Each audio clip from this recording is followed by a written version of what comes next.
very much, and thank you all for joining. This ties so nicely with the next session, because what I want to do right now is to really go into understanding why we should not cautiously talk about a bit of backlash to something that was called the sustainability agenda, but clearly understand it as a forward lash, including the attempt to eradicate the type of knowledge and information we would need to keep on steering towards sustainability.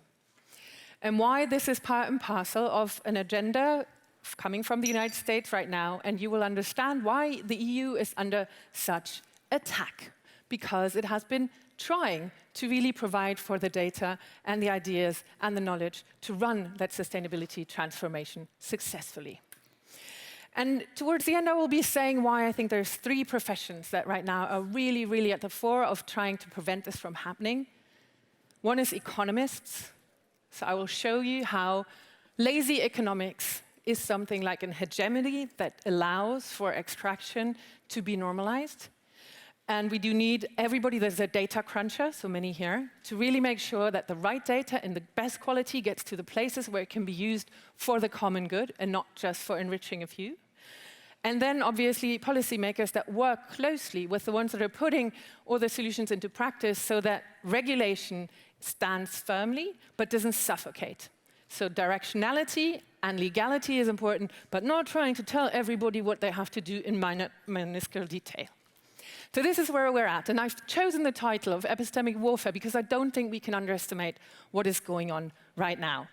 And I'm absolutely pissed about it, because for me, as a sustainability scholar, this notion of, wow, with the digital age and this information age, we can really get towards breaking through some of those biggest blockages in sustainability to see much better how things link together. We can monitor ecosystems. We can see where tipping points arise. We can have twins, digital twins of loads of processes to really make sure that we share, integrate, circulate much more better than before. And we can tie back financial value to real value much better when we have the information of what can provide most benefits with the least ecological footprint and cost. So this was why we, as the Advisory Council of the German government, wrote a report in 2019 on all of those potentials to say, this is fantastic, let's align this. And it's been part and parcel of the European strategy as well. But now what we see, that exactly the other thing is happening. We're seeing an old hegemony of growthism breaking through and completely dismantling that opportunity and pushing it back to that forwarding of extractivism at the benefit of a few. And this is why this concept of Antonio Gramsci, I think, is really important when we hear a lot of the storytelling of why pursuing this agenda still would be beneficial to all. And he's coined that concept of hegemony in the answering of the question, how do you lead with least resistance? Because what he was cued by is, how does it work that in democracies there's so much inequality and people still kind of accept it? And his answer was that there's a dominant ideology, a dominant way of talking about how things happen, what's possible, and what's necessary, that legitimizes this distributional effect. So the beliefs, explanations, perceptions, values, and morals that reflect that of the ruling class, so those benefiting most today, and they're presented in a way as if there is no alternative. So it justifies the social, political, and economic status quo as something natural or inevitable or even beneficial for everybody else. So right now, whilst I do think there is a huge potential when we do things differently, use AI and other digital possibilities wisely, yes, there can be more abundance and there can be plenty. But I want to tell you that you want to carefully listen who's saying that and what kind of evidence they provide for it, and by which kind of knowledge and indicators they're willing to hold themselves accountable to the question of who's going to benefit from that plenty and that abundance. And this is why I've come to epistemology, because I think, as a researcher and scientist, I want to make sure that we are always trying to find the best data and the best knowledge about this, so that we can find the best solutions and find trust back into those solutions and the kind of information. And epistemology means the philosophy of the nature, origin, and the limits of human knowledge. So it's got knowledge and reason in it. And this is, I just want to dive into a little bit why growthism is a hegemony that we cannot afford to continue holding on to. Because many people use growth as an equivalent to GDP will go up. And then you see the EU has to justify itself, oh, its growth is slacking, the US is growing so fantastically. But we all know for ages, and this is why I say, economists, you have to step up. You can't just say this kind of superficial stuff anymore. We need for you to, A, acknowledge that it's blind on 4 parameters, and that we have to amend the way that we look at a performing economy in order to be steering it well. And one is the exclusion of non-market activities. The other one is the distribution of that income. The third one is the non-accounting for the environment degradation. You can rise GDP when you have to clean up after natural catastrophes, and it ignores the quality of life. And this also means that some of the countries that grow most would have to make sure that they are actually leaving more space for others to be catching up.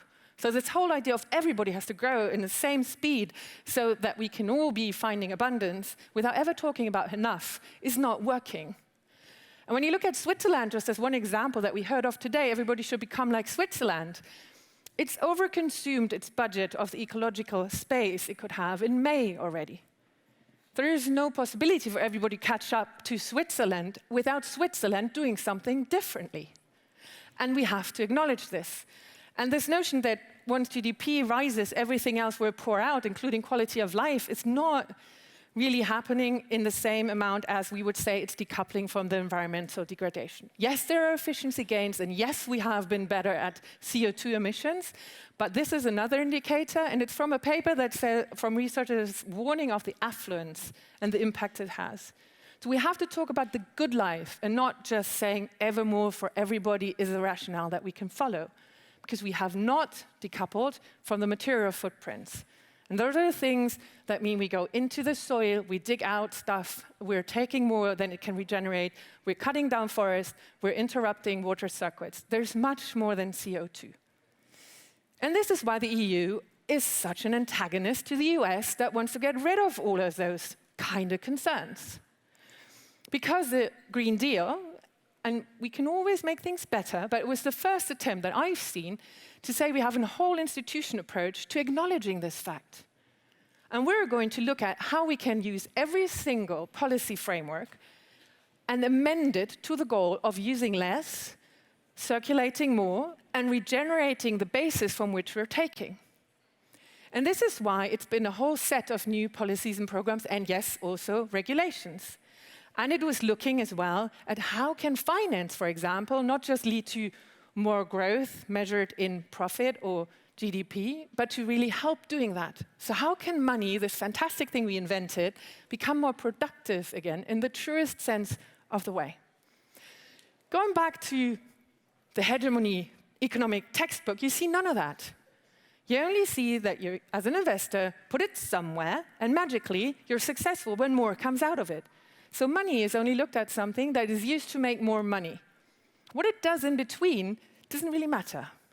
So if you're cutting down a rainforest and sell that wood on the world market to make money, it might be considered a very valuable use of your forest, as long as you get more for the wood that you cut down than for steering that forest into the future. This is why we're looking at compensation for not cutting down for people in the global south in particular. Payments for ecosystem services is one approach. And this is why the EU taxonomy was also looking at finance. If we have that much money, why don't we really thoroughly use it? We've heard here about nature as an infrastructure, to make sure that we understand that without nature, a lot of things won't work anymore. You see the Geoeconomics as a new concept that we talk about, and it's been rising at the top. I think it's #1 risk in this year's World Economy Forum Global Risk Report. What does geoeconomics come from? What is that? Why is it replacing geopolitics? It says it has a geographical grounding. So it looks at what is actually territorially attractive. Why is Greenland attractive? Why is the Ukraine attractive? Why is oil a good indicator for where conflicts might arise? So at a point where we're saying geoeconomics is the highest risk, at the same time we say we can't afford to protect nature, without understanding that geoeconomics is about who owns natural resources. And this you can only do when you're really tipsy-turvy in some numbers and narratives that allow for you to completely overlook what we're talking about. And this is what's driven by that administration of Trump. Much more so than the economic discipline, but I'm really shocked to see a lot of economics newspapers willingly going back to, oh, we can't afford preg nature at all anymore right now. To willingly accept that we're still measuring success with those outdated indicators and thus legitimizing those that are completely ignorant toward what's happening whilst they're making money. Maybe the one report I found most touching was OECD, actually, after the COVID crisis. It heralded that South Korea and the US were the fastest to bounce back. They were called resilient, to former GDP per capita growth levels. And that at a time when the United States had the highest rate of mortality ever in its history. Never have that many people died in such a short period of time. And then to say that economy has successfully bounced back and look at this as a success story, rather than thinking about, how could we have possibly prevented a bit more lives by allowing for people to stay home, for example? And this is why we have to make sure that this epistemic warfare doesn't take us into legitimizing things that are really harmful for people and planet whilst putting success stories on top of it. And this is why this Trump administration's assault on science cannot be underestimated. It's terrible for the institutions there, but a lot of the worldwide data has been collected in computers and in data centers over there. So them destroying those means we're losing the possibility to recorrect. And obviously they say it's a hoax, we're leaving all the agreements. We won't justify against the impacts that climate vulnerability has on others that are living elsewhere. And it might be interesting to see that a lot of the red voting states at the bottom will be hit most hard by climate change. Don't fear up your voters too much when you're not doing anything anymore and they'll be suffering. Just take away the knowledge. Environmental research has been instrumental in providing the data for a lot of justice movements. And this is why it's interesting to take it away again. And this is why it's interesting why the EU is such an antagonist for them. Because we have an Aarhus Convention informed by the NECE that does say exactly this. You have the right for access to good information on environmental change and what's causing it. And you have a right to participate in using it and access to justice to hold those accountable that don't care for those impacts. If they find the most efficient results, that would be something they should be showing off and say, fantastic, look, we can make this thing grow and provide better for everyone without killing the planet. But in order to be able to do exactly this, they should show it, rather than eradicating the data which would allow to do that.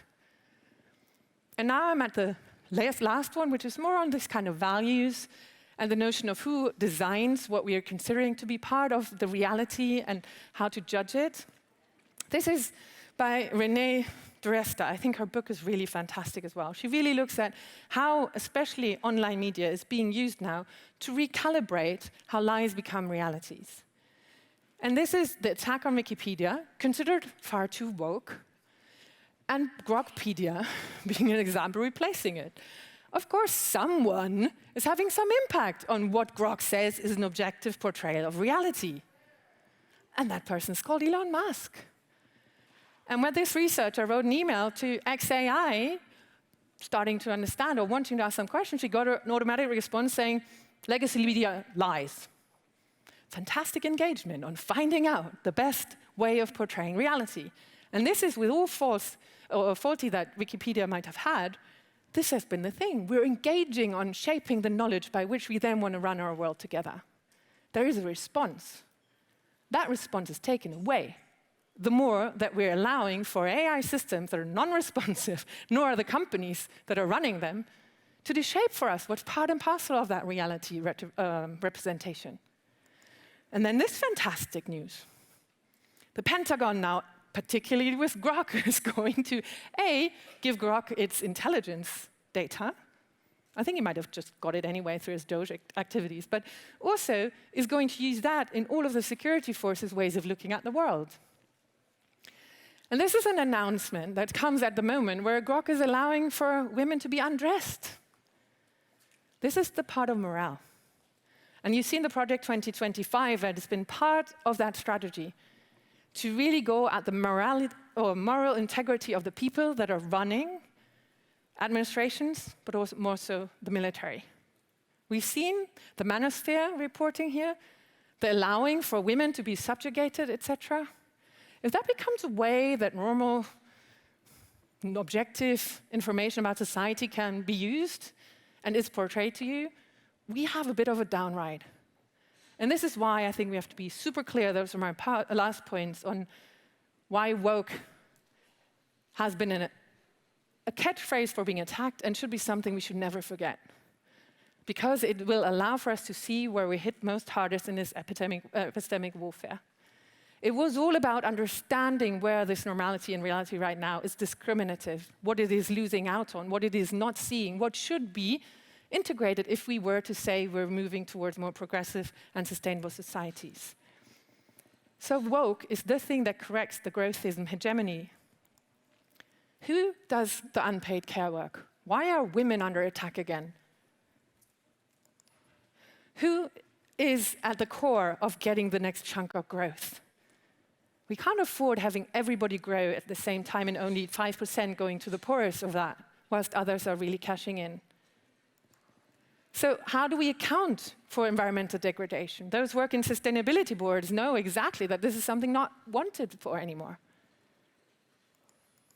And the quality of life aspect as well. Which norms and values are being normalized? Brutality is not how we are going to find a way out of planetary boundary situations. And this is what this epistemic warfare is all about. It's a forward lash. It is a parallel program that has been developed next to the sustainability agenda on the same knowledge about how the world's changing. There are planetary boundaries, but instead of saying, let's do the economy differently, make sure everybody can have a place here, by cutting back a little bit and by finding new solutions, it says no. For everyone, we're going to scrap off the agenda, and we're going to take away the knowledge for them to speak up, hold us accountable, and ask for more legitimate policies. And this is why we really need to have 3 questions at the core. Whenever someone says, just take away all regulation, just make sure everything grows and everything is AI, and then everything's going to be abundant and plenty for everyone, just ask them a few questions. If people claim that growth is good for everyone and more of it will lead to abundance and plenty, so why do they erase the data that will allow for them to prove and for us to see that it's reaching everyone? If leaders claim that they want to make a country great again, why do they kill the information that empowers their people to learn, stay healthy, or co-steward that greatness and where the country should go?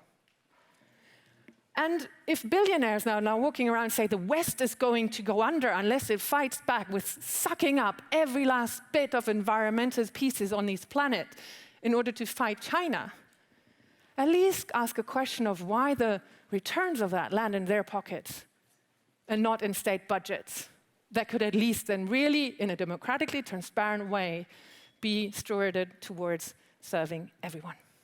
Thank you very much. We need to defend the right to know.